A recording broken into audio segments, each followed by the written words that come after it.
how would you enforce regulation that requires employers to hire a percentage of DC residents? Well, as I mentioned earlier, I just testified as part of the Housing Workforce Development hearing that was chaired by Councilmember Michael Brown. And this is an issue that I've spent a great deal of energy and time on, as I mentioned also as co-chair of the Ward 8 Workforce Development Council. Now what's happened is we've had a membership that's grown to 70 organizations, and let me show you how this looks. When we sat down and looked at the highest unemployment rate in the city, we said, what are the barriers between the employers and the employee candidates in the district? So now we built a network that has employers like the Department of Homeland Security at the same table as Sasha Bruce and Potomac Job Corps that not only can provide and train the workforce, and then you have wraparound community-based organizations working to support the workforce. This is real stimulus. Collaboration is what gets people moving. Everyone gives a bit of what it is that they can bring to the table, and we have a viable, growing workforce. This is working right now, and I'll continue to fight for this kind of thing citywide because it's absolutely a pilot and a model that we need in this city. Thank you very much.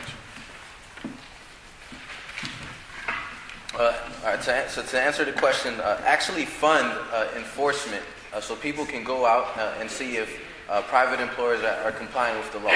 The second thing, the Department of Employment Services is a broken agency. You'll talk to people who work in there, and you'll even talk to members of the private sector community.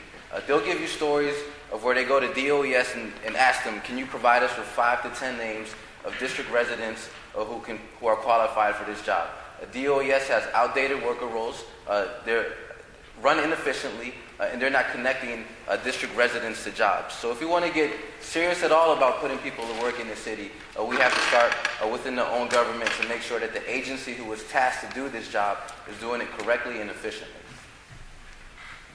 Well, first of all, it's the mayor's job to enforce the law, and it's the council's job to provide oversight. So certainly I provide strong oversight to ensure that we're following the law. But I think this also goes back to small independent businesses, because we don't seem to have, if you have more small independent businesses owned in the community, they're more likely to hire folks in the community. Most of the labor, most of the contract work, it's all community. So one of the areas I'd like to really focus in is small independent businesses, because the more of that we have, the less likely people are to move out of the city, and the more likely people are to have strong, stable incomes that keep them here in D.C. Like candidate Brown, I came from earlier today testifying before the Committee on Housing and Workforce Development regarding Bill 19-50, which would strengthen the first source laws that we have in the city. There have been first source laws on the books in the city since the mid-'80s. Unfortunately, we haven't really been pushing very hard to make sure that there's proper enforcement of that law. At the hearing, someone from Department of Employment Services came and admitted that they were understaffed as far as first source enforcement goes. As a council person, I would make sure that they get the funding that they need to hire the staff that they need to properly enforce first source law. That's important because, as an electrician testified, there were 60 electricians as part of the association, trained journeymen who could be earning $100,000 a year. They were fully employed in the city that were unemployed. And if we had first source law properly enforced, those gentlemen would be bringing in $6 million in salaries that we would be taxing. That's increasing our tax base. It simply makes sense. It's a great investment and something we need to move forward on. Last thing I would say is I think we can implement a three strikes apparatus, whereby companies that on the first instance of failing to meet first source requirements, they should be barred from bidding on city contracts for a year. On the second instance of failing to meet first source requirements, they should be barred from city contracts for 5 years. And then the third instance, they should be barred from bidding on city contracts. I took spending for the local small and disadvantaged business community from $98 million to $567 million based on the same issue. The law says that 50% of the budgets of each agency must be spent for local small and disadvantaged businesses. So I called every agency head in, put the camera on them, and shamed them, and said, if you come back before me the following year, if you have not spent the money according to the law, I'm going to move to reduce your budgets. They had a hearing today. Wrong parties at the hearing. Call the developers in. Make the developers stand up at that table and say, why are you not in compliance? And it does work.